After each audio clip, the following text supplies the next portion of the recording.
प्रेक्षकांना तुम्ही मराठी भाषेविषयी काय माहिती देऊ शकता? चालेल. मराठी भाषा आपली मातृभाषा आहे, त्यामुळे सगळ्यात सोपं आपण कोणतीही गोष्ट शिकवायला गेलो की मातृभाषेतनं जास्त लवकर समजते. त्यामुळे मातृभाषेला आपण नेहमीच महत्त्व दिलं पाहिजे. आता सगळे इंग्लिश मिडियमच्या मागे म्हणजे आपण जास्त हे करतो की हरकत नाही, इंग्लिश भाषा तर येणं गरजेचंच आहे, पण आपली भाषा विसरून नाही, आपलं जे मूळ आहे ते आपण कधी सोडलं नाही पाहिजे, याचा अगदी लक्षात ठेवावं सगळ्यांनी. आणि धन्यवाद मॅडम. आणि आता आपण प्रदर्शन पाहणार आहेत मराठी भाषेविषयी, बघूया आपण. मुलांनी तयार केलेले खेळ आहेत, म्हणजे मूळतः खेळ गटातली जी मुलं असतात की जी खूप लहान असतात त्यांच्यासाठी आहे. इथे छोटा पेन आहे, त्या ह्याच्याने उभी रेघ, आडवी रेघ, नागमोडी रेघ, ही अर्धी वाटी, हे सगळं मुलांना कसं काढावं काय हे आत्तापासूनच कळण्यासाठी. याच्यामध्ये पाहुणा ओळखा म्हणून खेळ आहे हा. याच्यामध्ये वेगळं चित्र काय हे ओळखायचं. याच्यात पाहुणा आहे, आकार मोठ्यांपासून लहानांपर्यंत होत जाणारे आकार आहेत. ही गोष्ट आहे टोपीवाला. ही गोष्टीचे छोटे छोटे पार्ट आहेत आपल्याकडे, त्याच्यातनं ही गोष्ट तयार कशी होते हे मुलांना दाखवतो आम्ही शाळेत.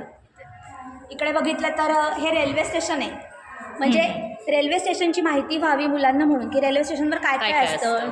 TC असतो, छोटासा स्टॉल असतो, आपण तिकीट काढण्यासाठी बुकिंगचं हे असतं, रेल्वे असते. आणि मूळ म्हणजे घड्याळ, रेल्वेचं घड्याळ आपल्या रेग्युलर घड्याळापेक्षा वेगळं असतं, म्हणजे 24 तासांचं घड्याळ असतं. आणि हे सगळे बलुतेदार म्हणजे शिंपी, लोहार, न्हावी, चांभार, धोबी, कुंभार, सुतार, गवंडी, शेतकरी, सोनार, हे सगळे मुलांना कळावेत म्हणून ह्याची छोटी आपल्याकडे चित्र आहेत ते दाखवतो आपण.